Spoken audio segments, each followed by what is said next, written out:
Understand this, and be motivated to do difficult tasks. You probably don't have a problem playing video games or browsing social media on your phone. In fact, I have no doubt you could sit in front of a screen and do both of those activities for 2 hours, or even longer without breaking your concentration. But what about half an hour of studying? That might be too hard. How about working on your side business for another hour? Doesn't sound too appealing. Even though you logically know that studying, exercising, building a business or something equally productive will bring you more benefits in the long run, you still prefer watching TV, playing video games and scrolling through social media. One might argue that it's obvious why. One activity is easy and doesn't require much effort, while the other activity is difficult and it requires you to apply yourself. But some people seem to have no problem studying, exercising, or working on their side projects regularly. Which begs the question, why are some people more motivated to tackle difficult things? And is there a way to make doing difficult things easy? To answer this question, we need to look at this brain neurotransmitter, dopamine.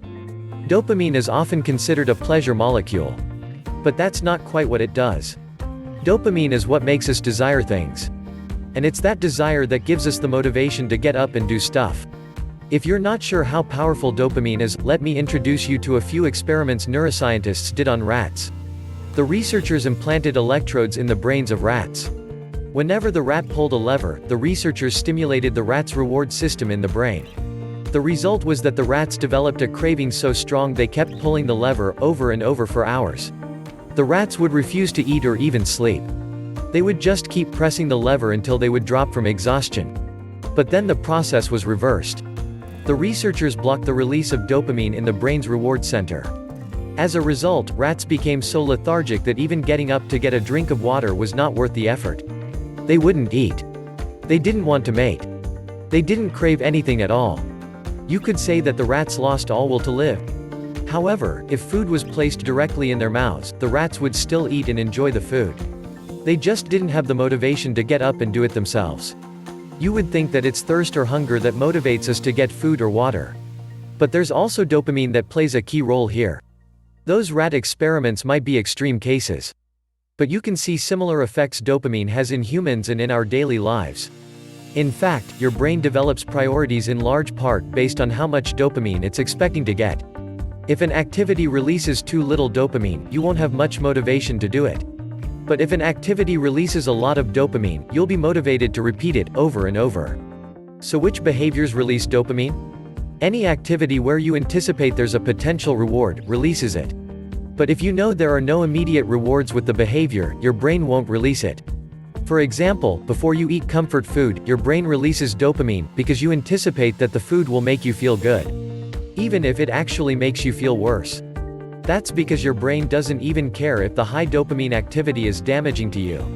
It just wants more of it. A stereotypical example would be someone who's a drug addict. He knows that what he's doing is not good for him. But all he wants is to get more of that drug. Besides getting you high, cocaine and heroin release unnatural amounts of dopamine, which in turn makes you crave them even more. Of course, it has to be noted that nearly everything releases some amount of dopamine. Even drinking water when you're thirsty does. But the highest dopamine release happens when you get a reward randomly.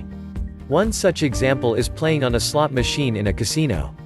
Even if you've only been losing money until that point, you eventually expect to get a bigger reward. You just don't know when it could happen. And in today's digital society, we are flooding our brains with unnaturally high amounts of dopamine on a daily basis, even if we don't know it. Some examples of high dopamine behaviors include scrolling through social media websites, playing video games, watching internet pornography, etc. We anticipate some sort of reward with each one of those behaviors. That's why we're constantly checking our phones. We expect to see a text message or some other notification. And we know that eventually we're going to receive it. We're becoming like those rats pulling the lever, trying to get a new dopamine hit. And you might think, oh, so what? It's not like it's harming me in any way. But you'd be wrong. Our bodies have a biological system called homeostasis. It means that our body likes to keep internal physical and chemical conditions at a balanced level. Whenever an imbalance occurs, our body adapts to it. Let me give you an example. When it's cold outside, our body temperature falls. And as a result, we start shivering to generate heat and warm the body. However, when it's hot outside, our body temperature rises. And we start sweating to lose some of that heat. Essentially, our body is looking to maintain a temperature of around 37 degrees Celsius or 98 degrees Fahrenheit, no matter what. But there is another way homeostasis manifests itself. And that is through tolerance. For example, someone who rarely drinks alcohol will get drunk really fast. But someone who drinks on a regular basis will have to drink more alcohol because their body has developed a tolerance to it. Essentially, it takes more and more alcohol to make them drunk because they've become less sensitive to its effects. And it's not much different with dopamine. Your body tries to maintain homeostasis, so it downregulates your dopamine receptors. Essentially, your brain gets used to having high levels of dopamine, and those levels become your new normal. Thus you develop a dopamine tolerance. This can be a huge problem, because the things that don't give you as much dopamine don't interest you any longer. And it's much more difficult to motivate yourself to do them. They feel boring and less fun, because they don't release as much dopamine, compared to the things that do release it in high amounts. That's why people tend to prefer playing video games or browsing the internet, compared to studying or working on their business. Video games make us feel good and comfortable, as they release a lot of dopamine. Sadly, things like working hard or reading releases it in lower amounts. This is one of the reasons why drug addicts who try to quit have a hard time adjusting to a normal life. Their dopamine tolerance gets so high that normal life isn't able to match it. They become like those rats from previous experiments who have no motivation to do anything if there's not enough dopamine release. And it's not just drug addicts. People who are addicted to video games, social media, or internet pornography experience the same thing. Once their dopamine tolerance gets too high, they simply aren't able to enjoy low dopamine behaviors. Which begs the question, is there anything that can be done to prevent this? The answer is you need to perform a dopamine detox. By now might already have an idea what dopamine detox is going to look like. What you're going to do is set aside a day where you're going to avoid all the highly stimulating activities. You're going to stop flooding your brain with high amounts of dopamine, and you're going to let your dopamine receptors recover.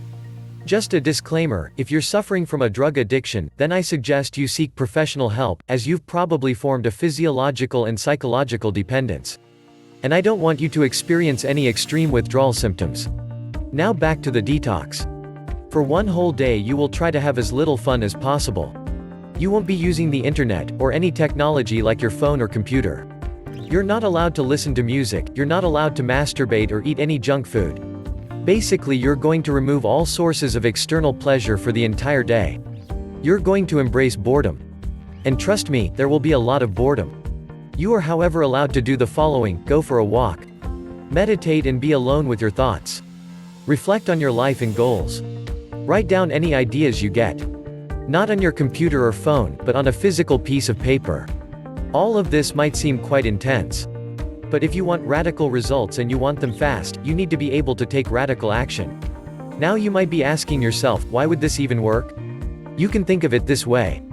Let's say that you've been eating every single meal at the best restaurant in your town. As a result, what happened is that those fancy meals became your new normal. If someone offered you a bowl of plain rice, you would probably refuse. It simply wouldn't taste as good as your usual restaurant meal. But if you suddenly find yourself stranded on a deserted island and you're starving, suddenly that bowl of plain rice doesn't seem so bad. And that is what the dopamine detox does. It starves you of all the pleasure you usually get, and in turn, it makes those less satisfying activities more desirable. To put it simply, dopamine detox works because you become so bored that boring stuff becomes more fun. Now, if you don't want to take such extreme action and starve yourself of all the pleasure, you can perform a smaller dopamine detox. You're going to pick one day of the week where you're going to refrain from one of your high dopamine behaviors completely. Whatever that behavior might be. Maybe checking your phone all the time, playing video games on your computer, binge watching TV, eating junk food, watching internet pornography, whatever. And from now on, every single week for one whole day, you're going to avoid that activity. You can still do other things, but the behavior you pick is off limits. Yes, you will feel slightly bored, but that's the point. You want to let your dopamine receptors recover from the unnaturally high dopamine that's been flooding your brain. And boredom is going to propel you to do other things that day. Things that you would normally put off, because they don't release as much dopamine. And because you're bored, it's easier for you to do them. Of course, avoiding high dopamine behavior once in a while is good. But ideally you should avoid those behaviors altogether, or at least as much as possible. Instead, you want to connect more dopamine to the things that will actually benefit you. And what I found is that your current high dopamine activities can serve as an incentive to pursue things that actually give you those long-term benefits. In other words, you could use your high dopamine activity as a reward for completing difficult work. And this is exactly what I do myself. I track all the difficult, low dopamine work I do. Cleaning my apartment, practicing the piano, reading books, doing some sort of exercise, creating these videos, etc. After I'm able to get a certain amount of work done, I reward myself with some amount of high dopamine activity at the end of the day. The key words here are after and at the end of the day. If I indulge in high dopamine behavior first, then I'm not going to feel like doing the low dopamine work. I'm simply not going to be motivated enough. So I always start with the difficult things, only then I allow myself to indulge in high dopamine activities. To give you an example, for every completed hour of low dopamine work, I reward myself with 15 minutes of high dopamine behavior at the end of the day. That means that for 8 hours of low dopamine, I allow myself roughly 2 hours of high dopamine behavior. Of course, these are my ratios.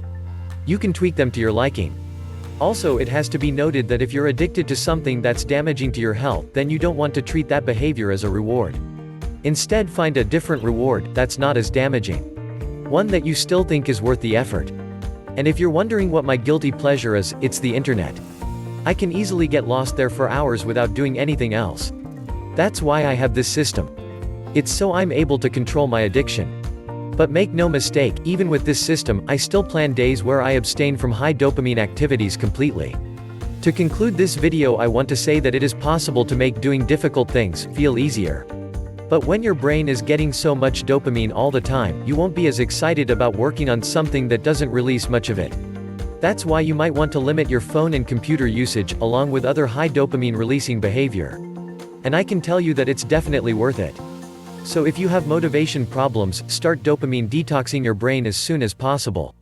Separate yourself from the unnaturally high amounts of dopamine, or at least expose yourself to it far less frequently.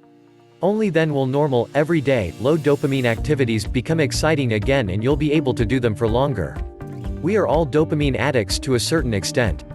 And that's a good thing, because dopamine motivates us to achieve our goals and improve ourselves. But it's up to you to decide where you're going to get your dopamine from. Are you going to get it from things that don't benefit you? Or are you going to get it from working on your long-term goals? The choice is yours. If you enjoyed this video, I would really appreciate if you would gently tap the like button.